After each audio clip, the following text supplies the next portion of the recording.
Salam, selamat pagi Bapak Ibu Saudara yang dikasihi oleh Tuhan. Kembali lagi kita mau merenungkan kebenaran firman Tuhan dengan tema melaksanakan amanat agung melalui penginjilan. Teks Matius pasal 28 ayat 16 hingga ayatnya yang ke-20. Berbicara mengenai melaksanakan amanat agung melalui penginjilan tidak akan terlepas dari kehidupan kita sehari-hari dan juga pertumbuhan iman kita.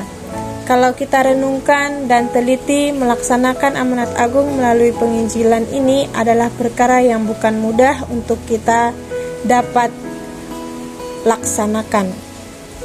Selain lingkungan, keluarga, dan perkembangan zaman, banyak hal yang dapat memicu kita untuk terpengaruh hingga kita mengalami kesulitan untuk melaksanakannya.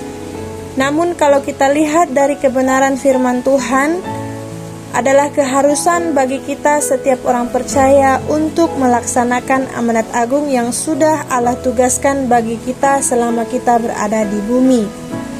Ada dua hal yang memberkati saya melalui kebenaran firman Tuhan ini, bagaimana kita dapat melaksanakan amanat agung melalui penginjilan di tengah perkembangan zaman yang semakin berkembang ini. Yang pertama, mengandalkan kuasa Tuhan Yesus.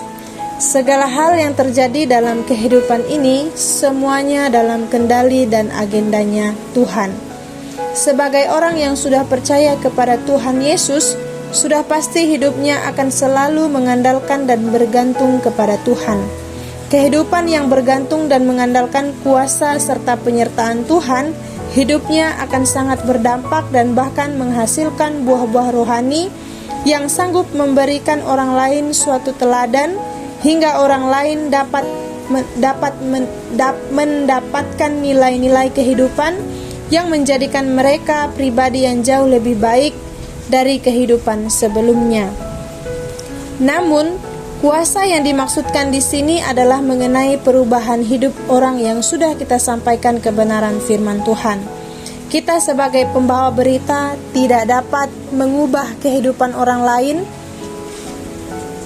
Kita hanya dapat mendoakan dengan sungguh-sungguh dan benar-benar mengandalkan kuasa Tuhan Yesus, agar orang yang kita injili benar-benar mau bersungguh-sungguh untuk menerima dan mempercayai sepenuhnya Tuhan Yesus.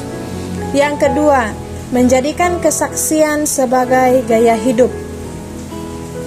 Perlu kita sadari bahwa hidup kita adalah gereja yang sesungguhnya. Gereja yang terlihat oleh banyak orang dan dapat juga diperhatikan oleh lingkungan. Jadi, penting sekali untuk kita menjadikan kesaksian sebagai gaya hidup dan perlu juga kita perhatikan kehidupan orang percaya tidak dapat dipisahkan dengan kesaksian.